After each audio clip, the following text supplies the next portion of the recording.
3 minutes avec mon coach maintenant sur RCF Calvados-Manche avec Alain Charlier, coach et consultant. Bonjour Alain. Bonjour Marc et bonjour à vous tous qui nous écoutez.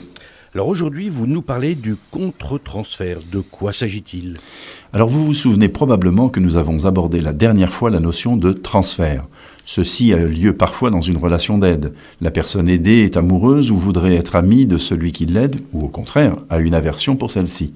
En réalité, ces sentiments ne lui sont pas réellement dessinés, mais comme la perception que l'aidé a de l'aidant la met soit en grande confiance, soit en grande méfiance, elle transfère des sentiments vécus et refoulés sur cette personne et revit, pour ainsi dire, cette relation qui n'a pas été dépassée.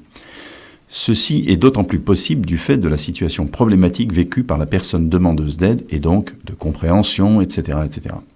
Eh bien, comme vous le devinez probablement, la personne aidante peut également connaître une situation à peu près similaire. Par exemple, elle peut retrouver chez la personne aidée, consciemment ou non, un être qu'elle a bien connu. Ce peut être dans sa voix, son regard, des expressions ou une situation de vie ou toute autre chose. Elle peut donc, elle aussi, projeter des sentiments positifs ou négatifs inconscients vis-à-vis de cette personne. C'est ce qu'on appelle le contre-transfert. Alors quel impact cela a-t-il sur la relation d'aide ? L'impact du contre-transfert sur la relation d'aide dépend beaucoup de la conscience que la personne aidante a de cette réalité. Prenons un exemple. Une bénévole dans une association d'aide aux malades intervient auprès de l'un d'eux et ressent un malaise systématique à ce contact. Tout simplement, et sans qu'elle n'en ait conscience au départ, parce que la voix du malade est identique à celle de son père, avec lequel elle avait des problèmes relationnels. Ce malaise ne cesse de croître, et l'on peut imaginer que la relation qui s'établit entre la bénévole et le malade en pâtit, sans que l'un ou l'autre ne comprenne pourquoi. Ce peut être dommageable aux deux personnes, et même à l'image de l'association. Autre exemple, celui de la patiente d'un jeune psychothérapeute fraîchement diplômé. La patiente, charmante au demeurant, effectue un transfert affectif sur le thérapeute au cours de sa cure. Elle finit même par lui faire des avances. Le thérapeute prend ces avances pour argent comptant et, n'étant pas insensible à son charme, il y répond. Ce qu'il n'a pas compris, c'est que la patiente n'était pas amoureuse de lui en réalité, mais de ce qu'il représentait à ses yeux.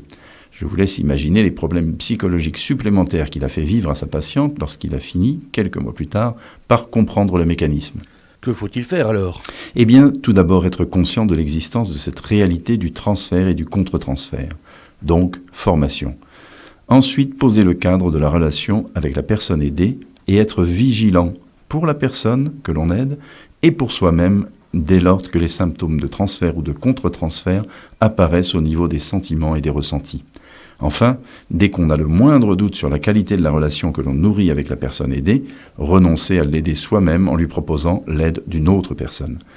C'est ce qu'a fait notre bénévole d'association avec le malade qui lui rappelait son père. Ceci pour dire qu'on ne s'institue pas thérapeute ni coach sans être formé et supervisé. Et vous voyez aussi les limites de la bonne volonté de l'amitié lorsque les problématiques deviennent complexes et font intervenir une aide psychologique.